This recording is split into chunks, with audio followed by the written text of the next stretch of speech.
everybody. This is hi everybody. This is Craig Helm.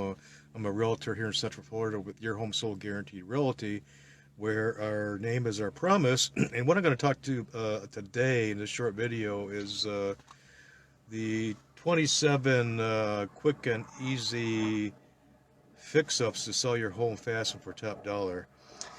And basically, what it involves. Here's the jet taking off here. But you want your home to sell for the top dollar, and you also want it to sell in the shortest amount of time as well. Make it marketable to as many buyers as possible. But anyway, I'm going to go through these quick steps in 27 outline steps here, relatively quickly here. So starting out with number one, understand why you are selling your home. And that all comes down to motivation, and is the determining factor as to how you will approach the process of selling your home. And it affects everything from the asking price and how much time, money, effort you're willing to invest in order to prepare your home for sale. Number two, keep the reasons you are selling to yourself. Because if you're selling your home because you have to move because of a job, that can send the wrong message to buyers that they can try to lowball you on an offer because you have to move, whatever. So it kind of removes your position from as far as negotiating a decent price for your home. So avoid doing that if you can, at all costs. Number three, before setting a price, do your homework. Research what homes in the area sold for. What they got, similar home types. Because you don't want to. There's two things you want to avoid doing. One is underpricing your home, and two is overpricing your home, which is more often than not was what happens. And then you wonder why your home sits on the market for days and days and days and doesn't sell. So that can cause that. And also, if you price it too low, that sends a red flag to people. Say, what's wrong with this house? It's below market price. So don't do that. In fact, basically research it and find out what other homes sold. Do some shopping yourself. Go visit some open houses. It says do some. Number four here is. I said three was before setting the price, do your homework. I already covered that. Item four, do some home shopping yourself. Find out what other prices are being priced at. Visit open houses. And look at any market reports on Realtor.com or Zillow on previous sold houses in your area, because you should be able to find them there. You can use that as a way of determining what ballpark or what price range you want to look at when you setting the price to sell your home. And item five, it says when getting an appraisal is a benefit. Appraisals they have a limited lifespan because of the way the market is right now. It's very competitive and home prices are going up. But what it can give you, though, is it can give you lots of detail of what homes have sold in the market. The appraiser does a very detailed analysis of homes in the area, what they sold for within the past 6 months or 9 months at most. But it can give you an idea of what the base price is. Then you can adjust accordingly from there. Item six, tax assessments, what they really mean. Don't use tax assessments as a way of evaluating a home because there's so many criteria involved in setting the tax base for a home in a particular area. So don't do that. It'll just mislead you with a bunch of information that doesn't matter in this case. Deciding upon a realtor. Usually what happens after people, they try to sell the home on their own, they realize that there's a lot of steps and processes involved in doing it, and liability concerns and time constraints, and And of course, you do know, of course, that when you're not home, your house is not on the market. Only when you are home, when people can actually knock on the door or call you to set an appointment and you're there, is your home on the market. So you got to consider that as well. It can be a lot of very inconvenience as far as you know, being there at all times. People showing up out of the blue want to see your home. That can happen as well. People driving by. If you have, especially if you have a sign in the yard. Item number 9: appearances do matter. Make them count. And that involves like great pictures. And I don't mean, and I mean pictures that you don't have that don't show clutter, but show a very neat layout of your house. If you're not sure about taking pictures, hire somebody who knows how to do it. Pay the couple $100s or so and get it done right. So when those pictures hit the market and people see them, you'll draw more buyers. You'll attract more buyers to your home, and they really can shorten the duration of how long a home sits on the market. Item 10: invite the honest opinion of others. Kind of be open-minded about that. When people, as they say your home's overpriced, you might want to take a look at that and see if that is the case. And if you get that same opinion from multiple individuals, then you might want to revisit that as far as repricing the home. Item 11: get it spick and span clean and fix everything. Do any repairs that you have to do, even if it seems insignificant. Sometimes the coat of paint on walls in a bedroom will do quite a bit as far as enticing buyers to take an interest in your home. And clean up the kitchen. Maybe if the cabinets need to be polished, or maybe needs some little bit of refinishing, consider doing that as well. Don't put a lot of money into it if you can avoid it. 12: allow prospective buyers to visualize themselves in your home. And the last thing you want prospective buyers to feel when viewing your home is that they may be intruding into someone's life.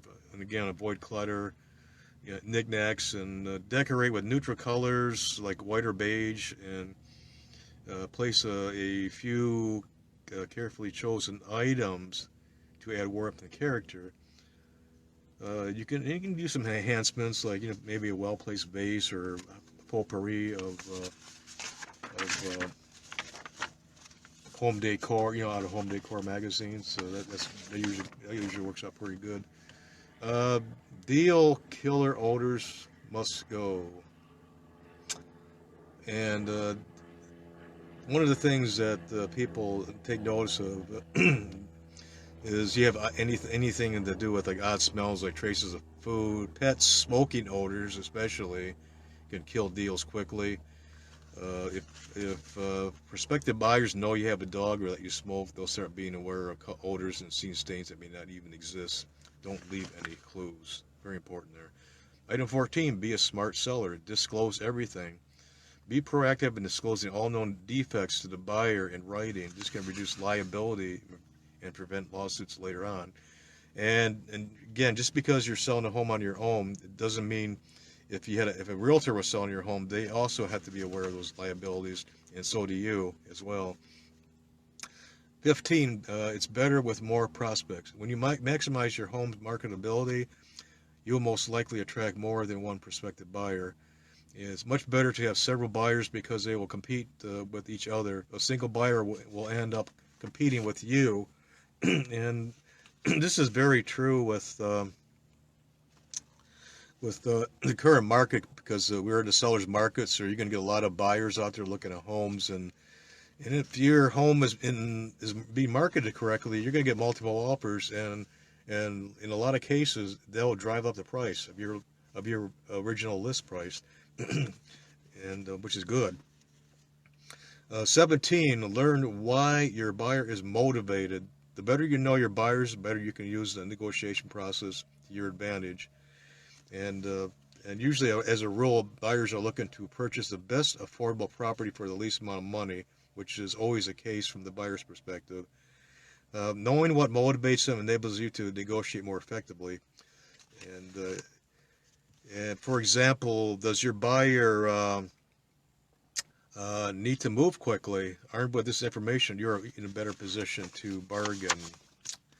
And of course, before setting an asking price, make sure you leave yourself enough room for negotiating the price. And if you have to come down a little bit, then you can without reducing your net gain on the sale of your home.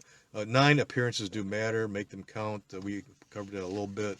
Great pictures will sell homes, and that is more often the case. In fact, it is the case. I've seen a lot of listings that had absolutely crappy pictures, and I've seen other homes that had fantastic pictures. Guess which home sold first? The one with the fantastic pictures. Sometimes sight unseen too. That does happen occasionally too. Let's see here. 16, item 16, we cover 15 with more prospects to check more than one buyer. Keep emotions in check during negotiations. Let go of any emotion that you have invested in your home. Be detached, using a business-like manner in your negotiations. You definitely have an advantage over those who get caught up emotionally in the situation. 17, learn why your buyer is motivated. And we covered that. Let's see here.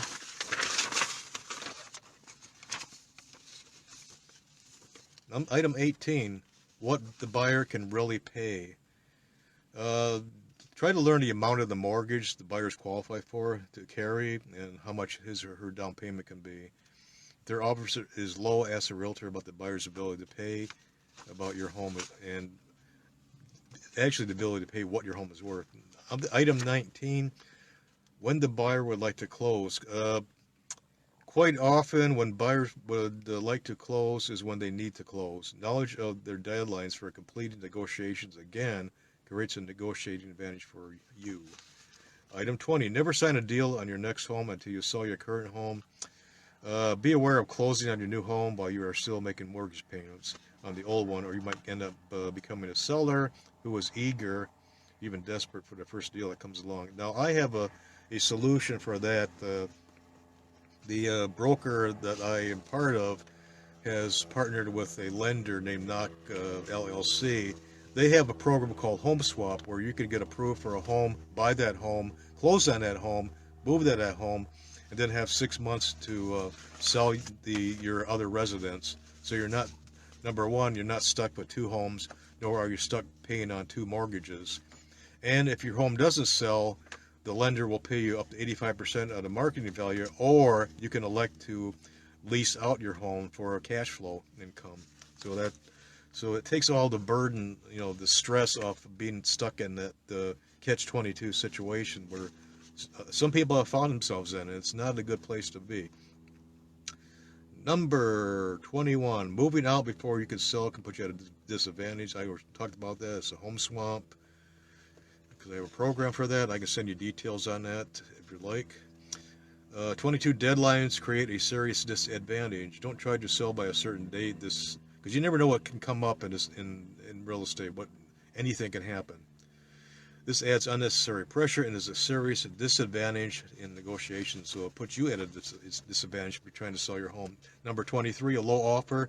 Don't take it personally. Remember, the buyers want the best price, so they may want to try to give you a lower price than you'll take. But so don't be swayed by that emotionally. Don't buy into it. Don't be upset. Evaluate the offer objectively. Ensure it spells out the offering price, sufficient deposit amount of down payment, mortgage amount, closing date, and any special requests. This can simply provide a starting point from which you can negotiate, so that will leave you in the game and not end up going after a lowball offer or agreeing to one. 24, turn that low offer around. You can counter a low offer or even an offer that's just under your asking price. This lets the buyer know that the first offer isn't seen as being a serious one. Now, you'll be negotiating only with buyers with serious offers. Number 25, maybe the buyer's not qualified. If you feel an offer is inadequate, now is the time to make sure the buyer is qualified or pre-approved. You carry the size of the mortgage the deal requires. Inquire how they arrived at their figure and suggest they compare your price to the prices of homes for sale in your neighborhood, previous solds. Number 26, ensure the contract is complete to avoid problems. Make sure everything, all the terms, costs, and responsibilities are spelled out in the contract of sale, and it should include such items as a date that it was made, names of parties involved, address of property being sold, purchase price, where deposit monies will be held in escrow, date for loan approval, date and place of closing, type of deed, including any contingencies that remain to be settled, and what property is included or not included in the sale. In other words, what property conveys and does not convey. Number 27, the last item, resist deviating from the contract. For example, if the buyer requests a move-in prior to closing, just say no and that you've been advised against it. Now is not the time to take any chances of the deal falling through. Now, in this home swap program, we do have a 14-day move-in clause for short-term like a short-term lease. So the seller or the buyer of your new home could move in under those conditions, and I can send you information if you like on that. Just give me a holler at 407-723-7976 anytime between 8 a.m. and 8 p.m. Monday through Sunday. If you use old-fashioned email, my email address is Craig, CRAIG, at CENFLAHOMES.com. And I can send you detailed information on. I can send you the link to this report so you can have your own copy of it. And I can also send you the information on the home swap program. That is, you can buy your home, buy now, sell later. That's what I call it, and it really, really works out great for people and prevents the catch-22 situations where you end up paying two mortgages or. And that's not a good place to be. It takes the stress out of that. It also alleviates the headaches of having to leave your home during open houses and showings and so on. So from here on, this is my video for today. And on the 27 quick and easy fix-ups to sell your home fast and for top dollar. My name is Craig Hallam with your Home Sold Guaranteed Realty, where our name is our promise. Take care and enjoy the rest of your day. Bye.